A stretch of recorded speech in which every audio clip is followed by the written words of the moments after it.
What is going on, YouTube fam? Karam's Reef. I'm back, and in today's video, I'm going to kind of give you guys an overview on this 10-gallon anemone tank. I hope everybody's been having a good start to their week. I'm filming this on Tuesday, so hopefully I can edit it and upload it to YouTube by today. But I hope everybody's doing well. So anyways, this is my 10-gallon anemone tank. I've had this tank up and running for about 5 years, or coming up to 5 years, and the story behind this tank is a little bit too much. So this tank was started where I originally lived, which was in Pennsylvania, and then my family moved to Virginia. So in between, I actually took it to college with me for a year, and then I brought it back to Virginia, where it has been set up in the corner of my bedroom ever since. So the tank is extremely simple, thankfully. I wanted to always have an anemone tank only, and I tried, originally when I set this tank up, I did try to have a couple of corals in here, some mixed reef thoughts into this tank, but unfortunately it was just too much to kind of get a good handle of. And it wasn't that it was hard, it was too much.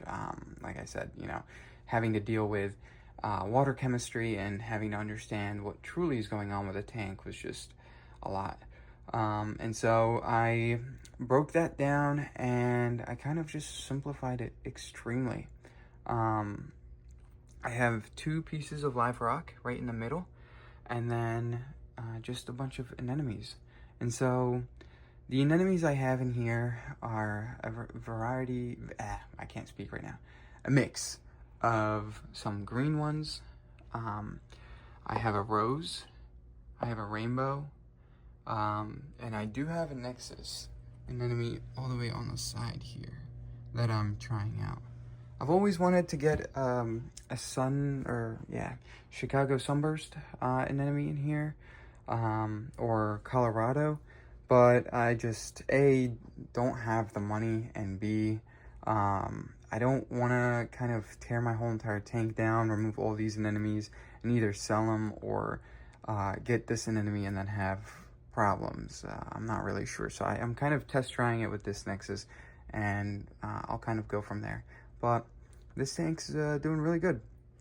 I have a pair of clownfish in here. I love them to death. They came with me to college for a year. That's actually where where I picked them up from, and they were the size of my pinky when I picked them up for only, I think, $10 at the fish store. And so ever since, I grew them out, and they've been living in this tank. The bounce mushrooms that you see in here have been in this tank for a little bit over 3 years, 4 years. And so they've always been in this tank. I have a frag downstairs.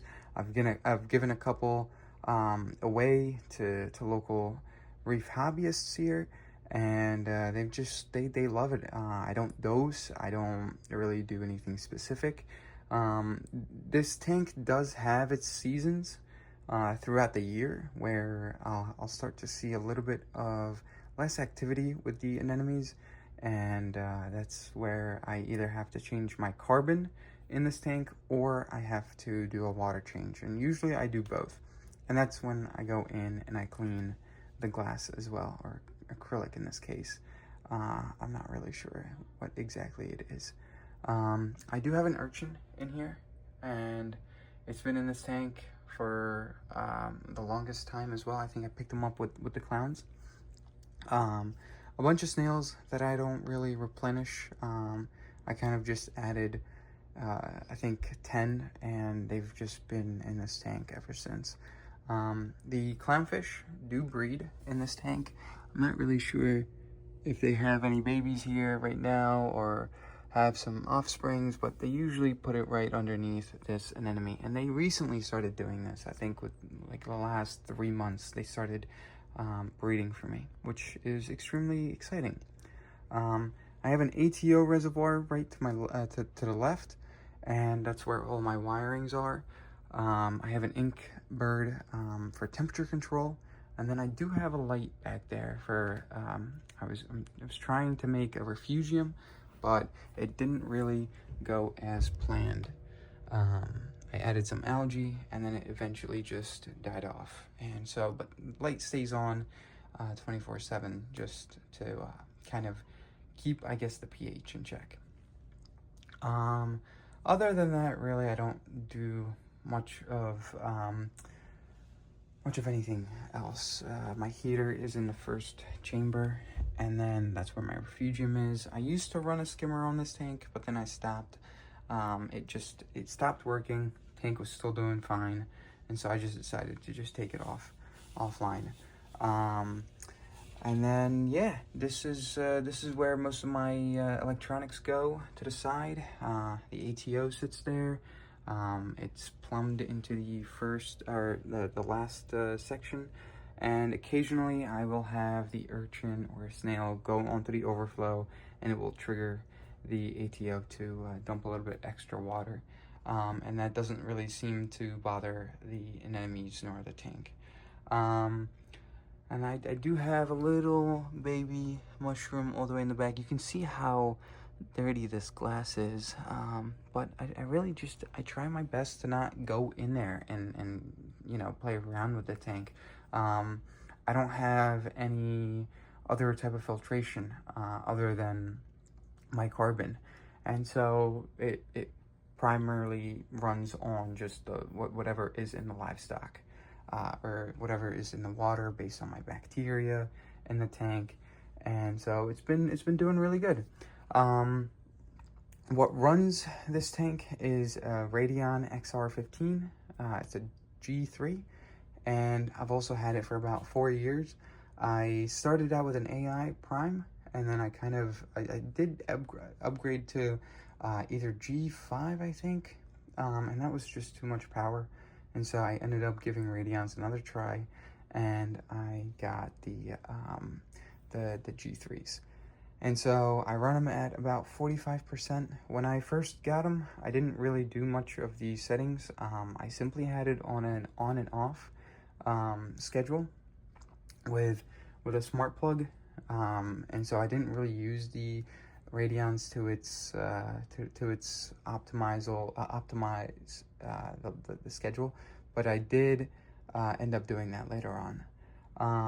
When I started this, I mainly just ran whites with a hint of blue, and then when I would switch on the blues, the colorations on these anemones were absolutely insane.